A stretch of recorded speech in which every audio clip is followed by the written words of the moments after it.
আসসালামু আলাইকুম, স্বাগত জানাচ্ছি চ্যানেল আই সংবাদে। সংবাদ কক্ষে আপনাদের সাথে আছি আমি প্রিয়াঙ্কা। বিস্তারিত সংবাদের শুরুতেই জানিয়ে দিচ্ছি ফ্রেশ আটা ময়দা সুজি সংবাদ শিরোনামগুলো। স্বৈরাচারী সরকারের কর্মকাণ্ড গবেষণা করে জাতির সামনে তুলে ধরবে অন্তর্বর্তী সরকার। ষড়যন্ত্রমূলক কাজে না জড়িয়ে সবাইকে শান্ত থাকার আহ্বান। গাজীপুরের সাবেক মন্ত্রীর বাড়িতে ছাত্র জনতার উপর হামলায় জড়িতদের বিচারের ঘোষণা। সর্বোচ্চ শাস্তির ব্যবস্থা নেবে সরকার। অর্থনীতির গতি ফেরাতে শিল্প খাতকে সহায়তায় গুরুত্বারোপ। 6 মাসে বিপর্যস্ত অর্থনীতিকে ভালো করতে আশানুরূপ এগিয়েছে অন্তর্বর্তী সরকার, মন্তব্য। বিপিএল এর টানা দ্বিতীয়বার শিরোপা জয়ের কৃতিত্ব পুরো দলকে দিলেন বরিশাল ফ্র্যাঞ্চাইজি মালিক। বিভাগীয় শহর বরিশালেই হবে জয়োৎসব। এবং বগুড়ায় দই ও মিষ্টান্ন তৈরিতে মানসম্পন্ন দুধের চাহিদা থেকে দুই ভাইয়ের গরুর খামার। দুগ্ধ শিল্পের সুষ্ঠু বিকাশে বাজারে দুধের মান নিয়ন্ত্রণে গুরুত্বারোপ।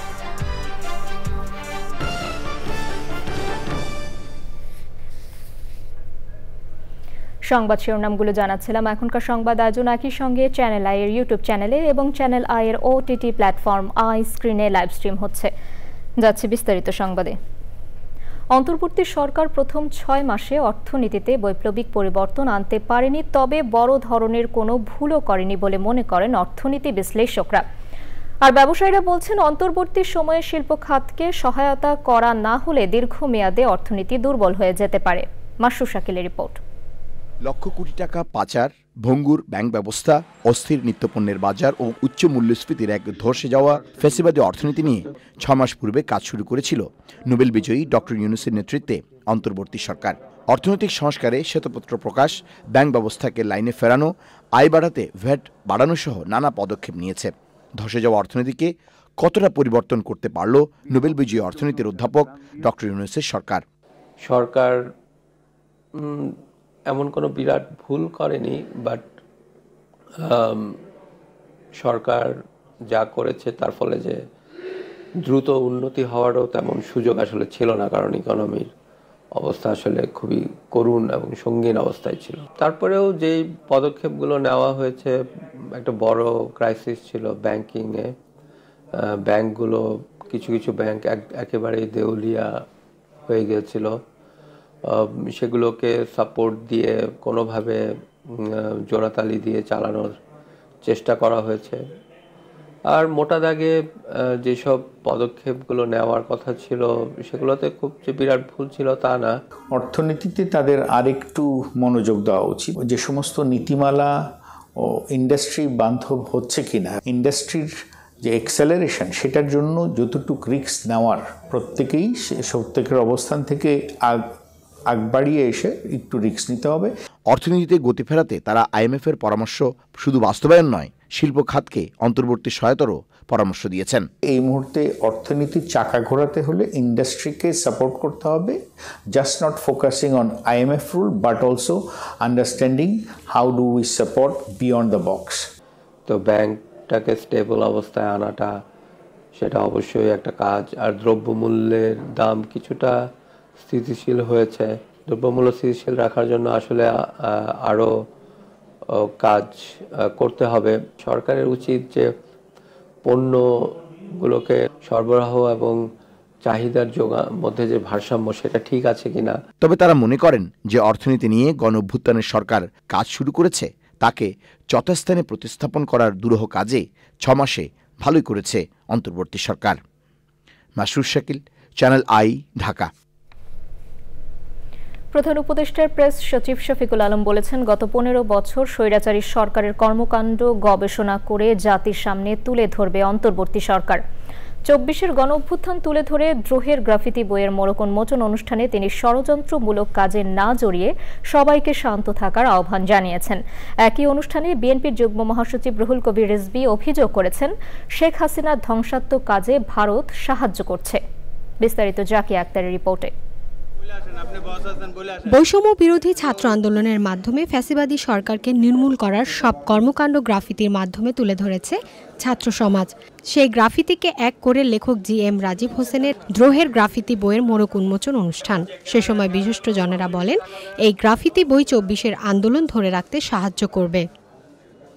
অনুষ্ঠানে প্রধান উপদেষ্টার প্রেস সচিব শফিকুল আলম বলেন, বিশ্বের কাছে বাংলাদেশকে জঙ্গি রাষ্ট্র বানাতে শেখ হাসিনা বড় চক্রান্ত শুরু করেছে। ছাত্রদের এই আন্দোলন কোনো রাজনৈতিক দল যেন বিকৃতি করতে না পারে, সেজন্য গণ অভ্যুত্থানের প্রতিটি কাজ লিপিবদ্ধ করা হচ্ছে। ইউনুসকে ঘিরে আছে কারা? জঙ্গি লিডার। এটা কেন করছে জানো? এটা খুবই ওয়েল অর্কেস্ট্রেটেড ক্যাম্পেইন এবং এটা ইন্ডিয়ান মিডিয়াও এটার সাথে জড়িত। তারা মিলিয়নস অফ ডলার খরচ করছে এই হাসিনার অলিগার্কগুলো। সে একটা নতুন ন্যারেটিভ তৈরি করতে চাচ্ছে, ওয়ার্ল্ডে বুঝাইতে যাচ্ছে যে তুমি যেটাকে গণঅভ্যুত্থান বলতেছো সেটা আসলে গণঅভ্যুত্থান না। আমরা রিসার্চের মাধ্যমে কি ভয়াবহ 15টা বছর ছিল সেটা সবাইকে জানাবো।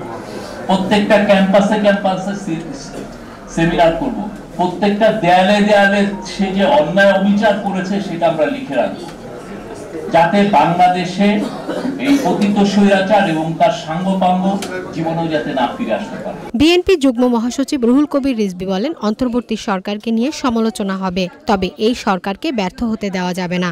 পার্শ্ববর্তী দেশ থেকে শেখ হাসিনা উস্কানি দিচ্ছে এবং তাকে সাপোর্ট করছে তাদের পলিসি। এটা তো বাংলাদেশের সার্বভৌমত্বের উপর সরাসরি হস্তক্ষেপ, ভয়ঙ্কর রকমের হস্তক্ষেপ। এটা একটা স্বাধীন গণতান্ত্রিক দেশের উপর আরেকটি স্বাধীন রাষ্ট্র, এটা তো চরমভাবে আন্তর্জাতিক রীতি নীতি সমস্ত কিছু লঙ্ঘন করে এই কাজটি করছে। ছাত্র জনতার অভ্যুত্থানের এই বিজয় যেন ব্যর্থ না হয় এবং জনগণ যেন আক্রান্ত না হয়, সেদিকে সবাইকে সজাগ থাকার আহ্বান জানান রিজভী। জাকিয়া আক্তার, চ্যানেল আই, ঢাকা। বাংলাদেশ অর্থনীতি সমিতির আহ্বায়ক ডক্টর মাহবুবুল্লাহ বলেছেন, রাষ্ট্রকে বেসরকারীকরণ করে বিগত আওয়ামী শাসনামলে অর্থ পাচার করতে বিচার বিভাগকে হাতিয়ার হিসেবে ব্যবহার করা হয়েছে। পাচার করা অর্থ ফিরিয়ে আনা সম্ভব উল্লেখ করে বর্তমান সরকার সহ নির্বাচিত সরকারকে এজন্য অভিজ্ঞ ব্যক্তিদের সহযোগিতা নেওয়ার পরামর্শ দিয়েছেন তিনি। অর্থ পাচারের জন্য দায়ীদের বিচারের কাঠগড়ায় দাঁড় করানো না গেলে ফ্যাসিবাদী ব্যবস্থা ভাঙা যাবে না বলে জানান বক্তারা। রোকসানা আমিন জানাচ্ছেন।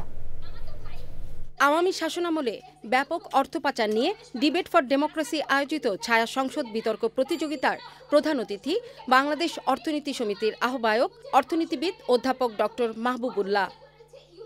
গত 15 বছরে রাষ্ট্রের গুরুত্বপূর্ণ প্রতিষ্ঠানগুলোকে ব্যক্তি স্বার্থে ব্যবহার করা হয়েছে বলে মন্তব্য করেন তিনি। দুর্নীতির মাধ্যমে অর্থ পাচার করেছে তা ফিরিয়ে আনা সম্ভব কিনা? সম্ভব, সময় সাপেক্ষ এবং প্রক্রিয়াটা অত্যন্ত জটিল একটা প্রক্রিয়া এবং এর জন্য আরও ব্যাপক তৎপরতার প্রয়োজন এবং ব্যাপক যেটাকে বলা যায় আন্তর্জাতিক আইন, অর্থ আইন, এইসব ব্যাপারে অভিজ্ঞ লোকদের সাহায্য গ্রহণ করা প্রয়োজন এবং সেটা করতে পারলে হয়তো আমরা সবটা না পারলেও বিরাট একটা অংশ ফিরিয়ে নিয়ে আসতে পারবো। তবে সেটা নির্ভর করবে, এই সরকার তো একটা অন্তর্বর্তীকালীন সরকার, এই সরকার তো দীর্ঘদিন থাকবে না, তার পরবর্তীকালে যে সরকার আসবে সেই সরকারও যদি সমান দৃঢ়তা নিয়ে এবং আরও বাড়তি দৃঢ়তা নিয়ে এই ব্যাপারে পদক্ষেপ গ্রহণ করে চেষ্টা চালায়, তাহলে মনে হয় আমরা কিছুটা সফল হতে পারবো। অতীতে বিচার বিভাগ অর্থ পাচারে সহায়তা করেছে বলে অভিযোগ করেন ডিবেট ফর ডেমোক্রেসির চেয়ারম্যান। এই অর্থ পাচারের সাথে দেশের সামগ্রিক যে ব্যবস্থাপনা, সেই সমগ্র ব্যবস্থাপনা আমরা জড়িত ছিল। যে অর্থ পাচার একটা বসন্তকাল ছিল মনে হচ্ছিল, একটা মৌসুম ছিল মনে হচ্ছিল যে এই গত আওয়ামী সরকারের আমলে কিছু কিছু বিচারপতিরাও কিন্তু অর্থ পাচারের পৃষ্ঠপোষকতায় তারা বিচার ব্যবস্থাকে তারা হাতিয়ার হিসেবে ব্যবহার করেছে। অতীতে বিচার ব্যবস্থাও কিন্তু অর্থ পাচারকে প্রোটেকশন দিয়েছে। অর্থ পাচার বন্ধে একটি নৈতিক রাষ্ট্র গড়ে তোলার উপর গুরুত্ব আরোপ করা হয় বিতর্ক প্রতিযোগিতায়। রোকসানা আমিন, চ্যানেল আই, ঢাকা। উৎসবমুখর আয়োজনের মধ্য দিয়ে হয়ে গেল ঢাকা আন্তর্জাতিক ম্যারাথনের পঞ্চম আসর। এলিট ফুল ম্যারাথনের চ্যাম্পিয়নকে দেয়া হয়েছে 4 লাখ টাকা, আর হাফ ম্যারাথন চ্যাম্পিয়ন পেয়েছেন 3 লাখ টাকা। এমন আয়োজনে অংশ নিতে পেরে উচ্ছ্বসিত বিজয়ীরা। ভবিষ্যতে দেশজুড়ে ম্যারাথন ছড়িয়ে দেওয়ার কথা জানান সেনাপ্রধান। সাদি মাহমুদের রিপোর্ট। ভোর 5টায় সূর্যের আলো ফোটার আগেই রাজধানীর 300 ফিট মহাসড়কে হাজির দেশি বিদেশি 10,000-এর বেশি নারী পুরুষ।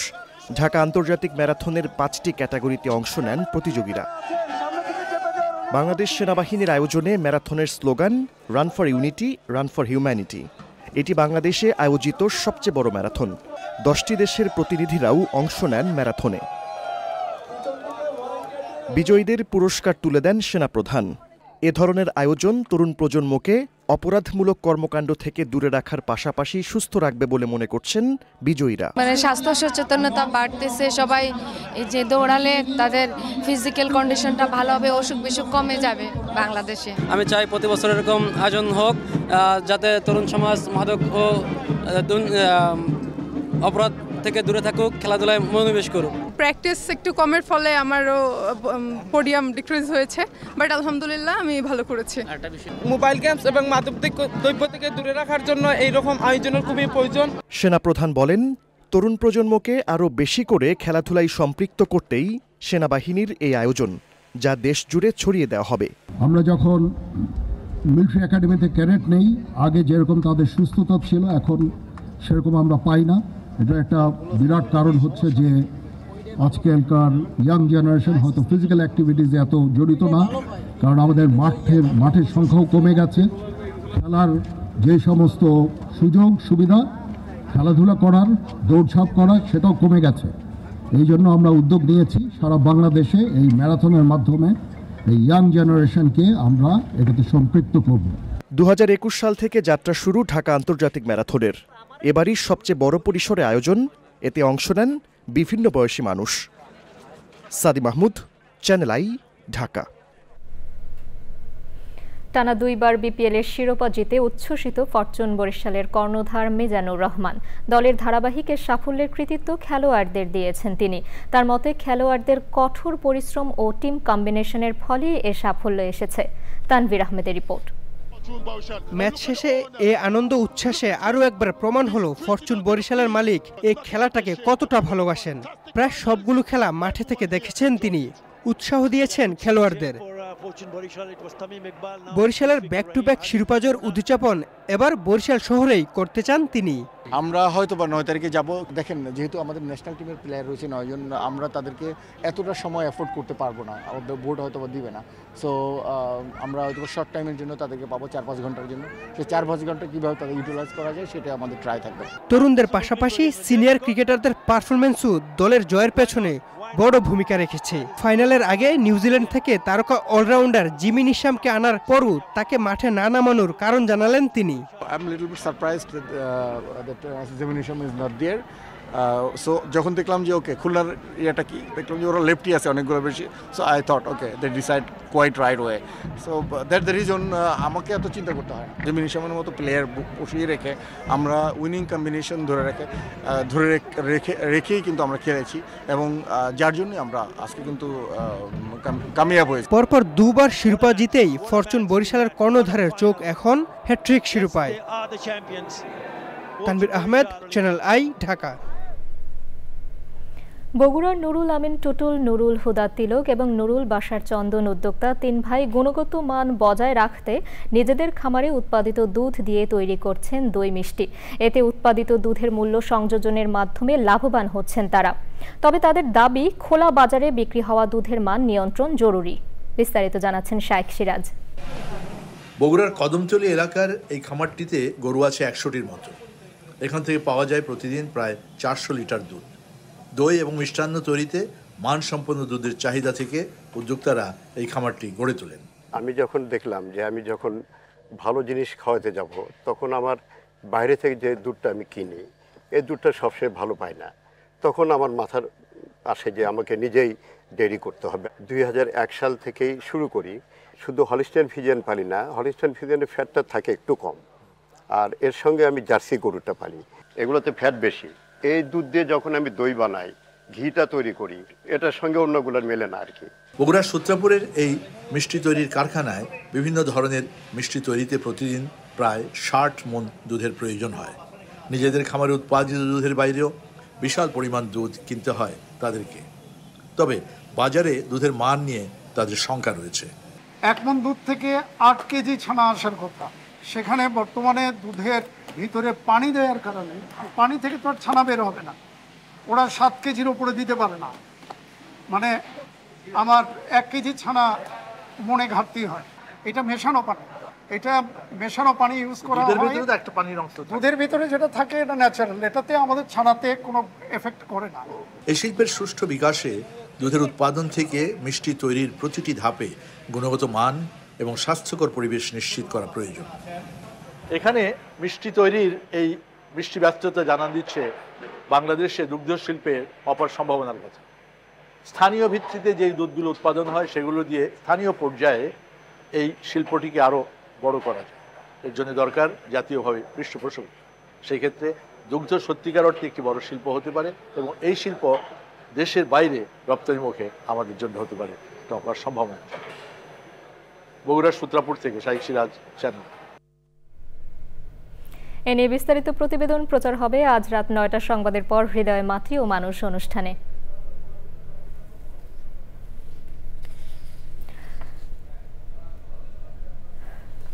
স্বরাষ্ট্র উপদেষ্টা অবসরপ্রাপ্ত লেফটেন্যান্ট জেনারেল মোহাম্মদ জাহাঙ্গীর আলম চৌধুরী বলেছেন, গাজীপুরে ছাত্র জনতার উপর হামলার ঘটনায় যারা জড়িত তাদের বিচারের আওতায় আনা হবে। জেলার ধীরাশ্রমে সাবেক মন্ত্রী মোজাম্মেল হকের বাড়িতে হামলা ঘটনায় আহতদের দেখতে ঢাকা মেডিকেল কলেজ হাসপাতালে গিয়ে তিনি বলেন, জড়িতদের যেন সর্বোচ্চ শাস্তি হয় সে ব্যবস্থা নেবে সরকার। শহীদুল্লাহ রাজুর রিপোর্ট।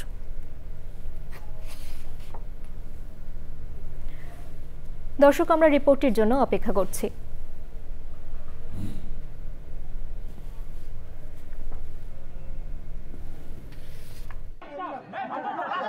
শুক্রবার রাতে গাজীপুরের ধীরাশ্রম এলাকায় সাবেক মুক্তিযুদ্ধ বিষয়ক মন্ত্রী আ.ক.ম মোজাম্মেল হকের বাড়িতে একদল ব্যক্তি হামলা ও ভাঙচুর চালায়। সে সময় মসজিদের মাইকে ডাকাত পড়েছে বলে ঘোষণা দিয়ে লোকজনকে এগিয়ে আসার আহ্বান জানানো হয়। আশপাশের লোকজন বাড়িটি ঘিরে ফেলে কয়েকজনকে মারধর করেন। সে সময় গুরুতর আহত হন বেশ কয়েকজন শিক্ষার্থী। বৈষম্য বিরোধী ছাত্র আন্দোলনের গাজীপুরের নেতারা জানিয়েছেন, সাবেক মন্ত্রীর বাড়িতে হামলা ও লুটপাট হচ্ছে এমন সংবাদ শুনে তা প্রতিহত করতে ১৫ থেকে ১৬ জন শিক্ষার্থী ঘটনাস্থলে যান। সেখানে লুটপাটকারীদের তারা বাধা দিলে পেছন থেকে হুট করে অনেক মানুষ জড়ো হন। তাদের হাতে রামদাসহ বিভিন্ন অস্ত্র ছিল। অন্য শিক্ষার্থীরা আসার আগেই ওই ১৫ জনকে ছাদে নিয়ে পিটিয়ে ও কুপিয়ে আহত করা হয়। যারা লুটপাট করতেছে তাদেরকে বোঝানোর চেষ্টা করছে এবং তারা সেটা ফাইনালি মেনেও নিছিল। মেনে নেওয়ার পরে ওটা ছিল একটা পরিকল্পনা। ওই টাইমে আমাকে ফোন দেওয়া জানানো হলো যে ভাই আমাদের এখানে সবাই বের হয়ে যাচ্ছে, এটা ওদেরকে বোঝানো, আমরা কনভিন্স করতে পারছি ওরা লুটপাট করবে নাকি। যে ওরা বের হইতেছিল এরকম টাইমে যারা ভিতরে আগে থেকে অবস্থান করছিল ওরা বাইরে থেকে বিভিন্ন লোকজনকে ডাক দেয়, রামদা টামদা নিয়ে তারা প্রবেশ করে এবং পরিকল্পিতভাবে বিভিন্ন মসজিদে হঠাৎ করে এলান করা হচ্ছে যে ডাকাত পড়েছে। তো এই খবরগুলো আমরা পেয়ে সেখানে আমরা পরবর্তীতে ছুটে যাই এবং আমাদের অনেকে আহত হয়। গুরুতর আহত ৫ জনকে ঢাকা মেডিকেল কলেজ হাসপাতালে পাঠানো হয়। সকালে আহতদের দেখতে ঢাকা মেডিকেল কলেজ হাসপাতালে যান স্বরাষ্ট্র উপদেষ্টা। একজন পেশেন্টের অবস্থা যে আইসিইউতে আছে তারটা হয়তো ২৪ ঘন্টা পরে বোঝা যাবে, যেহেতু হেড ইনজুরি। ডাক্তার সাহেবরা যেটা বললো ২৪ ঘন্টা আগে এটা বোঝা যায় না। তো তারা সবাই ভাবতেছে যে ২৪ ঘন্টা পরে আল্লাহ দিলে নর্মাল হয়ে যাবে। আর অন্যান্য পেশেন্ট ওরকম নেই, ডাক্তাররা বলছে সবাই পাল্লাই দিলে ভালো হয়ে যাবে। আইনানুগ ব্যবস্থা তো নিচ্ছি এবং এটার সাথে যারা জড়িত তাদের সর্বোচ্চ বিচারের আওতায় আনা হবে এবং তাদের সর্বোচ্চ যেন পানিশমেন্ট হয় এই ব্যবস্থা করা। শিক্ষার্থী জনতার উপর হামলার প্রতিবাদে গাজীপুরের রাজবাড়ী মাঠে বিক্ষোভ সমাবেশ করছে বৈষম্য বিরোধী ছাত্র আন্দোলন। শহীদুল্লাহ রাজু, চ্যানেল আই, ঢাকা। এবারে ভাষার মাস ফেব্রুয়ারি।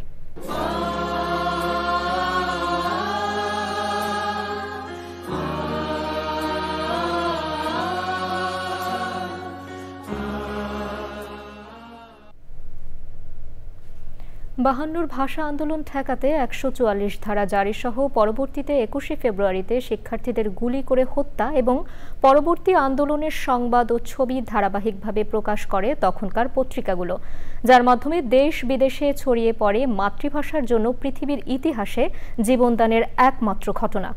২১শে ফেব্রুয়ারি থেকে ফেব্রুয়ারির শেষ দিন পর্যন্ত পত্রিকায় প্রকাশিত সংবাদ নিয়ে ওবায়দুল রশিদের রিপোর্ট। ১৯৫২-র ২১শে ফেব্রুয়ারি প্রকাশিত সংবাদপত্রের খবর ছিল ঢাকায় ১৪৪ ধারা জারি, যেখানে বলা হয়েছিল ১ মাসের জন্য ঢাকায় সভা সমাবেশ নিষিদ্ধ করেছে ঢাকা জেলা ম্যাজিস্ট্রেট। এ নির্দেশনা জারি হয়েছিল আগের দিন 20শে ফেব্রুয়ারি। 22শে ফেব্রুয়ারি সংবাদপত্রে ছিল ব্যানার হেডলাইন, যেখানে বলা হয়েছিল 21শে ফেব্রুয়ারি ঢাকা মেডিকেল কলেজ হোস্টেল প্রাঙ্গণে ছাত্র সমাবেশের ওপর পুলিশের গুলিবর্ষণ। অনেক শিক্ষার্থীকে হত্যার খবর ছিল সেখানে। হতাহত নিয়েও ছিল সংবাদ। পত্রিকা জুড়ে ছিল পুরো ঘটনার বিবরণী। 23শে ফেব্রুয়ারির পত্রিকা জুড়েও ভাষা আন্দোলনের খবর ছিল। সেদিনও পত্রিকায় ছিল ব্যানার হেডলাইন, যেখানে বলা হয়েছিল বাংলাকে পাকিস্তানের অন্যতম রাষ্ট্রভাষা করার জন্য পূর্ববঙ্গ ব্যবস্থা পরিষদের সুপারিশ। অন্য হেডলাইনগুলোতে বলা হয়েছিল শহীদদের স্মৃতির প্রতি শ্রদ্ধা জানিয়ে স্বতঃস্ফূর্ত হরতাল হয়েছে। নিরস্ত্র ছাত্র সমাজের ওপর পুলিশের গুলির নিন্দার সংবাদও ছিল পত্রিকায়। পত্রিকার অন্যান্য পাতা জুড়েও ছিল ভাষা আন্দোলনের সংবাদ, যেখানে বলা হয়েছিল ঢাকা শহরের অবস্থার আরও অবনতি। 24শে ফেব্রুয়ারির পত্রিকা জুড়ে ছিল ভাষার জন্য জীবন দেওয়া নিয়ে সংবাদ, যেখানে ছাপা হয়েছিল গুলিবর্ষণ সম্পর্কে হাইকোর্টের বিচারপতিদের দ্বারা তদন্তের দাবি ছিল তখনকার মন্ত্রিসভার পদত্যাগের। একই সাথে বিভিন্ন স্থানে হত্যার প্রতিবাদে জনসভাও হয়। 23শে ফেব্রুয়ারিও পুলিশ লাঠিচার্জ করে। সেদিন পূর্ণ দিবস হরতালও হয়। নিহতদের জন্য যে ক্ষতিপূরণ দাবি করা হয়েছিল সে সংবাদও ছিল পত্রিকায়। পুরো ফেব্রুয়ারি জুড়ে পত্রিকার প্রধান সংবাদই ছিল ভাষা আন্দোলনকে কেন্দ্র করে, যেখানে উঠে আসে ঢাকা বিশ্ববিদ্যালয়ের প্রতিবাদ দিবস পালনের খবর, বাংলাকে অন্যতম রাষ্ট্রভাষা করার দাবি আদায়ের আশ্বাস। এমন হেডলাইনে সংবাদ প্রকাশিত হয়। সেই সাথে ছিল বাংলাকে রাষ্ট্রভাষা করার দাবিতে সর্বত্র হরতাল, ধর্মঘট ও জনসভার সংবাদ। ওবায়দুল রশিদ, চ্যানেল আই, ঢাকা।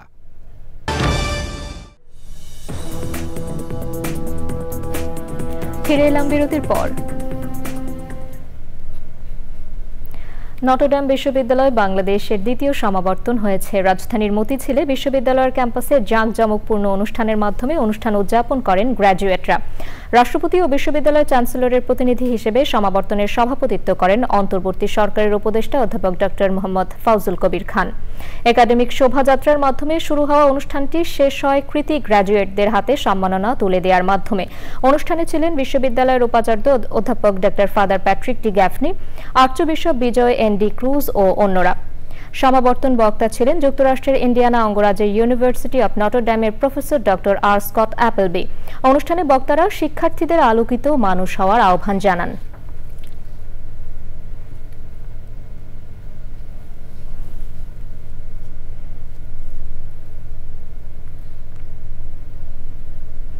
এবারে নিটোল টাটা কৃষি সংবাদ।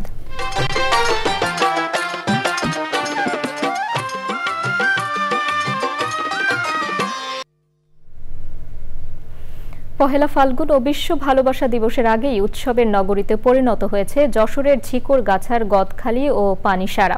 প্রায় প্রতিদিনই দেশের বিভিন্ন প্রান্ত থেকে শত শত মানুষ আসছেন ফুলের রাজধানী খ্যাত এই এলাকায়।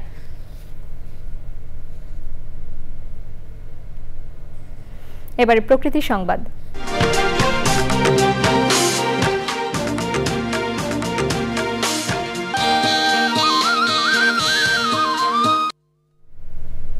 বৈশ্বিক কার্বন নিঃসরণে তেমন কোনো ভূমিকা না থাকলেও এর বিরূপ প্রভাবে সবচেয়ে ক্ষতিগ্রস্ত দেশের অন্যতম বাংলাদেশ। এরই সাথে জলবায়ু অভিঘাত ও নানা প্রাকৃতিক দুর্যোগে প্রতিনিয়ত যুদ্ধ করতে হয় উপকূলবাসীর। সংকট উত্তরণে এ বিষয়ে কর্মশালায় জলবায়ু সহনশীল উন্নয়ন ও পরিবর্তনজনিত ক্ষয়ক্ষতি মোকাবেলায় জাতীয় কৌশল প্রণয়নের তাগিদ বিশেষজ্ঞদের। দর্শক, সবশেষে ফ্রেশ আটা ময়দা সুজি সংবাদ শিরোনামগুলো জানিয়ে দিচ্ছি আরো একবার। স্বৈরাচারী সরকারের কর্মকাণ্ড গবেষণা করে জাতির সামনে তুলে ধরবে অন্তর্বর্তী সরকার। ষড়যন্ত্রমূলক কাজে না জড়িয়ে সবাইকে শান্ত থাকার আহ্বান। গাজীপুরে সাবেক মন্ত্রীর বাড়িতে ছাত্র জনতার উপর হামলায় জড়িতদের বিচারের ঘোষণা, সর্বোচ্চ শাস্তির ব্যবস্থা নেবে সরকার। অর্থনীতির গতি ফেরাতে শিল্প খাতকে সহায়তায় গুরুত্বারোপ। 6 মাসে বিপর্যস্ত অর্থনীতিকে ভালো করতে আশানুরূপ এগিয়েছে অন্তর্বর্তী সরকার, মন্তব্য। বিপিএলের টানা দ্বিতীয়বার শিরোপা জয়ের কৃতিত্ব পুরো দলকে দিলেন বরিশাল ফ্র্যাঞ্চাইজি মালিক। বিভাগীয় শহর বরিশালেই হবে জয়োৎসব।